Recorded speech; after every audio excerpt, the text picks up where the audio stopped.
Assalamualaikum warahmatullahi wabarakatuh.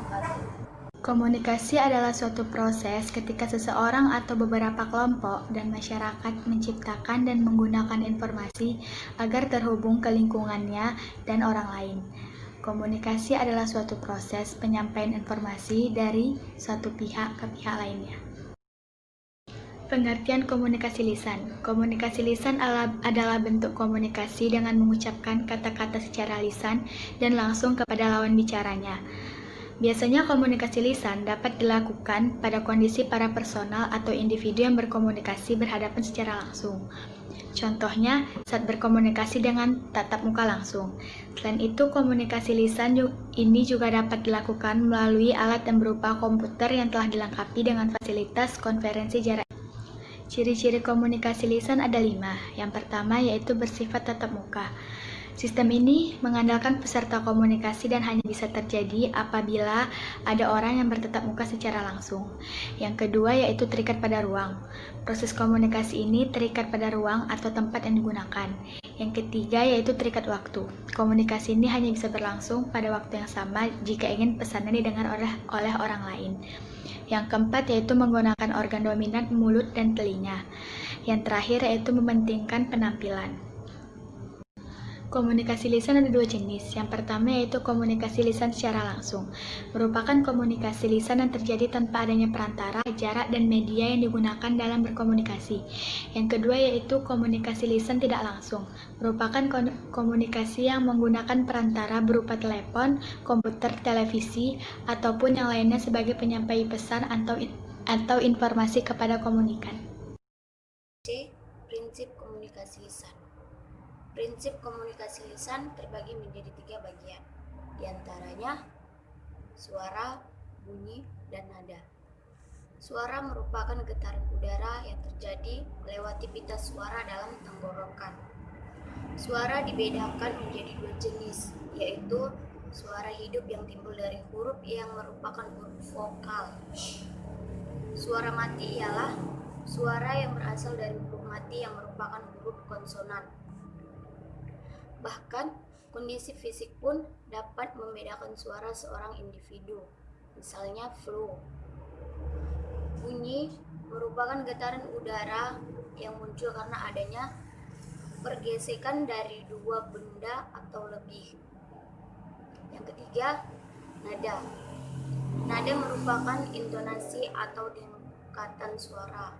Ada 2 jenis nada seorang individu, yaitu melengking atau nada tinggi dan bas, atau nada rendah atau berat. Kelebihan dan kekurangan komunikasi lisan. Kelebihan komunikasi lisan adalah menimbulkan timbal balik secara langsung tanpa perlu menunggu respon komunikan. Dapat memberikan penjelasan yang lebih rinci dan jelas, dan menimbulkan partisipasi atau tanggapan langsung dari komunikan. Sedangkan kekurangan komunikasi lisan yaitu merupakan adaptasi atau penyesuaian kondisi dan situasi terlebih dahulu sebelum berkomunikasi. Memerlukan suatu uraian dan penjelasan yang lebih detail dan sulit untuk didokumentasikan tanpa bantuan alat recording. Cara untuk meningkatkan keberhasilan dalam komunikasi lisan terbagi menjadi 5 bagian. Di antaranya, memahami materi, tidak bertele-tele, menampilkan yang rapi dan menarik, intonasi dan artikulasi, dan terakhir gaya bicara. 2. Pengertian komunikasi tulisan. Komunikasi tulisan atau tertulis adalah komunikasi yang dilakukan melalui sebuah tulisan yang dilakukan dalam kegiatan surat menyurat yang melalui pos, telegram, teleksas, email, dan sebagainya. Dalam dunia bisnis, komunikasi tertulis ini terbilang sering dilakukan. Contoh bentuk komunikasi tertulis, misalnya ketika melakukan surat menyurat bisnis, seperti surat teguran kepada nasabah yang menunggak pembayaran, surat kontrak kerja kepada pihak lain, dan sebagainya.